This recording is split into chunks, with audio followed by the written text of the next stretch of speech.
Hey everybody, what's going on?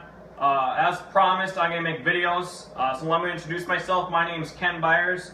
I'm from outside of Scranton, Pennsylvania, small little town. I'm the one on the site there that promised to make videos about how to start, operate, and maintain a successful paracord business. This is going to be a series of videos, so I'm not going to get into much detail in the first one here. I'm pretty much going to go through the introduction of what we're going to go through.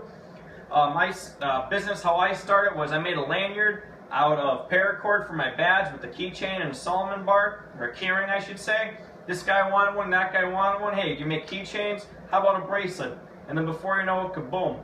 2 years later, I have a very successful business. So I'm going to show you what I did to make mine successful. Please share, if you have a successful one too, please share your information. I hope we can all learn from it together. So I'm just going to go start with what we're pretty much going to go over in the videos is what I call the 5 W's. The first one is going to be why. Why are you starting a business? Are you starting it like I did for the overtime? Maybe you would actually see the potential and the income with this, and you want to do this as your full-time job. Also, let me jump right in there. This is for a business for actual selling a already made product. It's not for selling the cord itself. Like throw that out there. A lot of people think when I say business, I'm just selling the cord. I don't. I just sell the actually made product. So why you're doing that. So let me get into the why real quick here. First of all, you want to start a business. If you enjoy sitting at your kitchen table with your Tupperware container of paracord and parts, making bracelets maybe for yourself, your friends, your family, your co-workers, you are actually doing a hobby. That's not a business. You are actually going to run this like a business, and it's not going to be fun anymore. So if you want it to be fun, continue to be a hobby. If you think collecting the money is fun, then go to the business route. You cannot be both. Trust me, if you think you're going to, maybe you can prove me wrong, kudos if you do, but you have to pick which one you want to be. If you like being a hobby, stay it. It's fun. Sometimes I wish I did. But now if you're a business, what you pretty much have to do is you're going to have to go get an employer identification number. That's EIN number. I use LegalZoom to do it. Please seek legal advice on what's the best way for you personally to do it.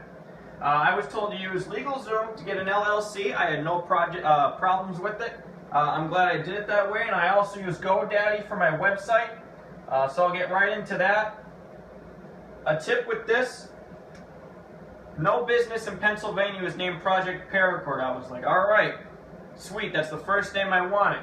When I went to make a website, somebody already owned the domain Project Paracord. I never contacted them to buy the domain off them. I just made it projectparacordusa.com. So check into that, because I think it would have been pretty cool and easier if my website was www.projectparacord.com.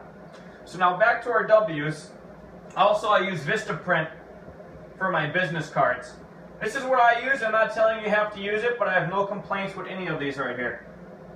Alright, so after you figure out why you want a job, next is what? What are you going to sell? Are you going to sell bracelets, lanyards, keychains, monkey's fist? I accelerate greatly with those. Are you going to do belts, gunslings, dog collars, leashes? I do all that. I do D, all the above. If you want to pinpoint to that, that's perfectly fine. Just make sure you know what you want to sell. The next thing is going to be is who you are going to sell to. If you're doing only dog collars and leashes, you're not going to sell to a gun enthusiast. If you're just doing gunslings, you're not going to go sell to someone who's obsessed with their animals. Not that there's anything wrong with that, just stating a point. Maybe you might find somebody who's both the gun enthusiast and obsessed with their animals, but just make sure that you know who you're going to sell to. Trying to think of a better example for you, but pretty much women don't tend to wear big bracelets. Some of them do, but in general they don't. So you're going to sell those big, thick bracelets to men. We'll have whole videos on this. So then let's just move on right now. Next thing is where. I'm not a fan of flea markets.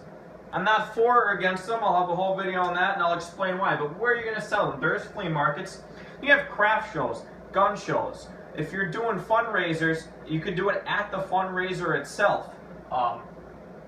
One of the things that works for me when I say wear is gun shows and craft shows. I love them. I have no complaints. I have a lot of local police stations where I put the logo right onto the bracelet, and when they have like meet the police officer, stuff like that, I'll be there with my stand. And it actually benefits. A lot of the money will go right to the police station.